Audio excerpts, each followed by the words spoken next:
తెలంగాణలో చలి తీవ్రత రోజు రోజుకు పెరిగిపోతుంది. గురువారం నుంచి వచ్చే 5 రోజుల పాటు చలికాలం మరింత కష్టాలు పెట్టే అవకాశం ఉందని హైదరాబాద్ వాతావరణ కేంద్రం హెచ్చరించింది. ముఖ్యంగా తెల్లవారుజామున సాయంత్రం సమయంలో అత్యల్ప ఉష్ణోగ్రతలు నమోదవుతున్నాయి. ఇదే సమయంలో హైదరాబాద్ నగరంలో నేడు పూర్తిగా పొడి వాతావరణం కొనసాగే అవకాశం ఉంది. అయితే శుక్రవారం, శనివారం రోజుల్లో రాష్ట్రంలోని కొన్ని ప్రాంతాల్లో చిరుజల్లులు పడే అవకాశం ఉందని అధికారులు తెలియజేశారు.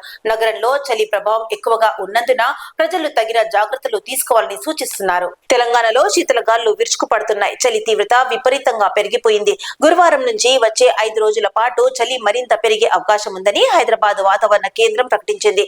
తెల్లవారుజామున పొగమంచు ప్రభావం భారీగా కనిపిస్తుంది. దాంతో దృశ్యమానత కూడా తగ్గిపోతోంది. హైదరాబాద్ నగరంలో నేడు పొడి వాతావరణమే కొనసాగుతుంది.